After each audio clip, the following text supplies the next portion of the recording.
I'm Africah Harrigan for Legit TV. The Committee on Rules and Judiciary held a meeting at the Capitol building to receive testimony and to vote on several nominees.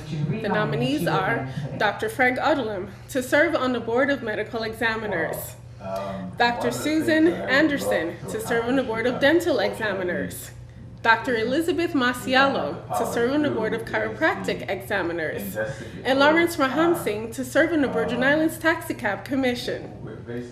Did you find the testimonies from the nominees to be helpful in helping you to make a decision on whether or not you should vote for them? Yes, I would say that it was very helpful. I understand some of the challenges now as far as some of the boards that they face, the commission, starting from the Taxi Cab Commission, where we had a new nomination where I had to ask, have you taken the time to read the bylaws to understand? And this is an individual who has been in this industry for a long period of time, and also finding out that there are other challenges that my colleagues and I were asking, that found out that probably we need to bring the Taxi Cab Commission to the legislature so we can talk about some of the things that they face through the Government Services and Housing Committee, which I'm chairperson of. So that was also talked about today. Also with the dental examiners, it's a serious concern of mine as far as with their antiquated process that they have for applicants who want to become dentists here in the Virgin Islands, or deal with any kind of dentistry, and making sure that it's a fair process, making sure that there's not a monopoly going on, and through asking questions, because the Virgin Islands and Delaware, they are unique, where they have a process of where they actually ask the individuals who come to apply. The process is just completely different than many other states. And I wanted to make sure that the board understands the importance of fairness, transparency, and I think that after today that I understand some timelines that would be in place, and amendments that would be coming forth to make sure that there's change. So I'm looking forward to that. Dr. Odlum, who has a wealth of experience. He's been on this board from 2002, appointed by 2 different governors, and that says a lot in regards to his wealth of knowledge.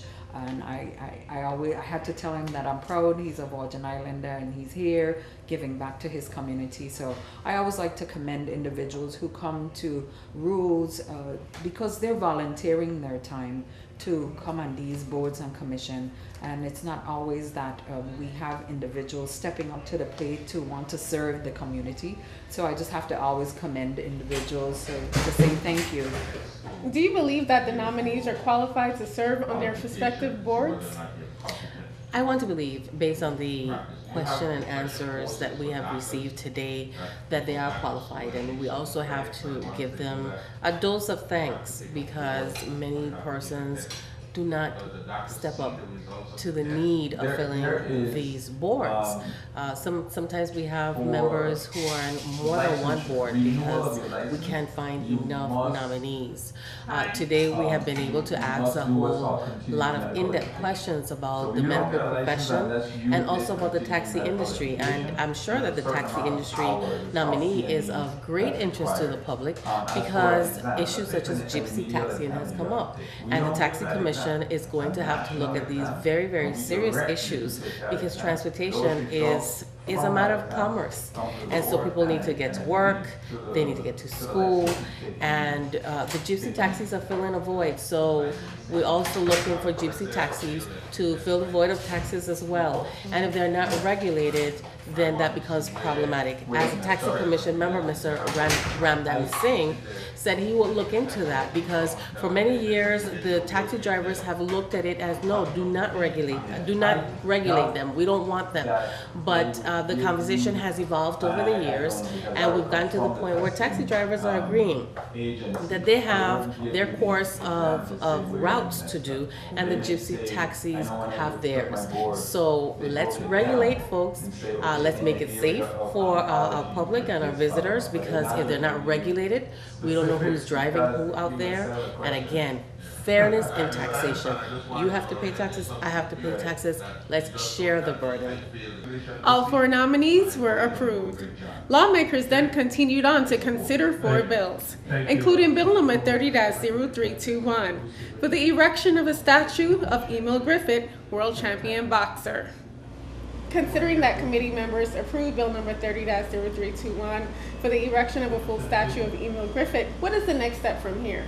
Well, the next step for this measure would be to the full session for consideration. I do feel that it will receive the favorable approval of my colleagues.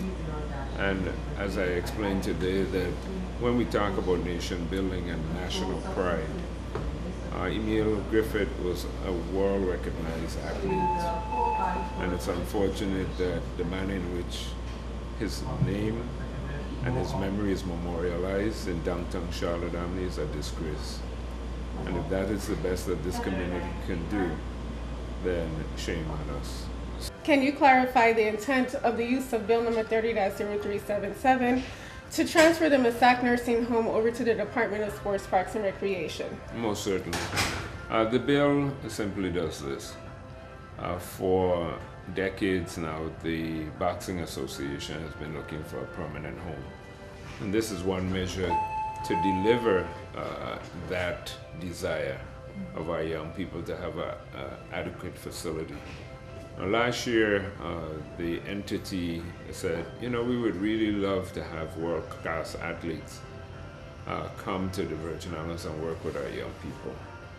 And passing the Massac nursing home over the years, which was the former home of the Newton family, and looking at the facilities sitting there and inquiring, I learned that at the time when I inquired that there was no intended use.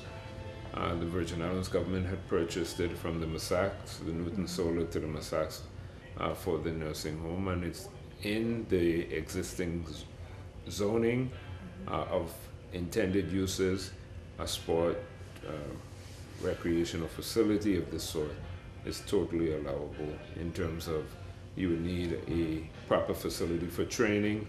You have the hills, you have the nearby beaches, you have a pristine environment of fresh air. What a wonderful place to work with our young people. So, and likewise their interaction with athletes that would come to the Virgin Islands.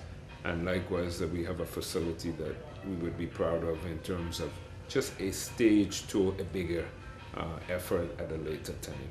So this would give the young people enrolled in this program and others the opportunity, and an underserved West End community as well with young people who live on the West End, an opportunity to have song, mind, body, and soul.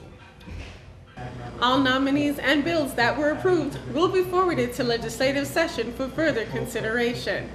You can follow the happenings of the legislature and subscribe to us on YouTube at LegVI1. Follow us on Twitter at LegislatureVI and like us on Facebook at 30th Legislature.